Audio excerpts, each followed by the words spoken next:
அது சமயம் எங்களுடைய அதிருப்தியை நாங்கள் வெளிப்படுத்தியிருக்கிறோம்.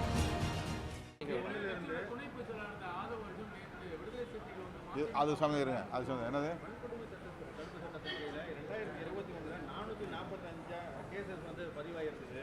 ஆனால் 2024 வந்து 366 அது பதிவாயிருக்கு. இது வந்து கம்பேரிட்டிவ்லி 19 விழுக்காடு கம்மியாக இருக்கு அப்படின்னு சொல்லிட்டு முதலமைச்சர் சொல்லியிருக்காரு.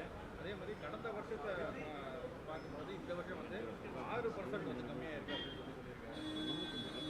வன்கொடுமை தடுப்பு நடவடிக்கையில் அரசு தீவிரமாக கவனம் செலுத்தி செயலாற்றி வருகிறது என்பதை சுட்டிக்காட்டும் வகையில் இந்த புள்ளி விவரங்களை அவர் குறிப்பிட்டிருக்கிறார்.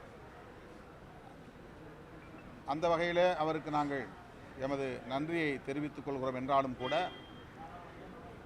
ஒப்பீட்டளவில் பிற மாநிலங்களில் நடைபெறும் வன்கொடுமைகள், வட இந்திய மாநிலங்களில் நடைபெறும் வன்கொடுமைகளைப் போல, குறிப்பாக உத்தரப்பிரதேசம் போன்ற மாநிலங்களில் நடைபெறும் தலித் மக்களுக்கு எதிரான வன்கொடுமைகளைப் போல தமிழகத்தில் தென் மாவட்டங்களில் அதிகரித்து வருவதை பலரும் உறுப்பினர்கள் சுட்டிக்காட்டியிருக்கிறார்கள். அவற்றை கட்டுப்படுத்துவதற்குரிய நடவடிக்கைகளை அரசு மேற்கொள்ளும் என்று நம்புகிறோம்.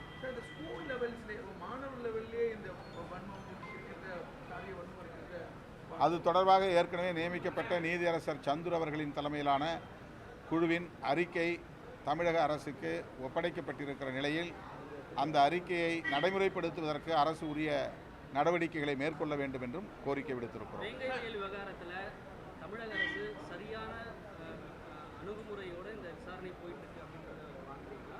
இதில் அதை பற்றி ஏதாவது டிஸ்கஷன்? ஏற்கனவே இது குறித்து நாங்கள் விரிவாக முதல்வர் அவர்களிடத்திலும் தலைமை செயலாளர்களிடத்திலும் பேசியிருக்கிறோம். எங்களுடைய அதிருப்தியை நாங்கள் வெளிப்படுத்தியிருக்கிறோம். அது தொடர்பாக சிபிஐ விசாரணை கேட்டு நாங்கள் மனு கொடுத்திருக்கிறோம். தமிழக அரசு சிபிசிஐடி கொடுத்த அறிக்கையின் அடிப்படையில் அவர்கள் உரிய நடவடிக்கையை மேற்கொள்வதாக கூறியிருக்கிறார்கள். என்றாலும் நாங்கள் எங்கள் கோரிக்கையை வழக்கம் போல வலியுறுத்தி இருக்கிறோம். ஏற்கனவே தொழிற்பயிற்சியில் அந்த ஆள் ஒருத்தன் விசிக்கு பொறுத்தும் கடுமையான முடிவு வச்சிருக்காரு. வேங்கவேலுக்கு போகாமல் எது கருத்து இருக்காரு.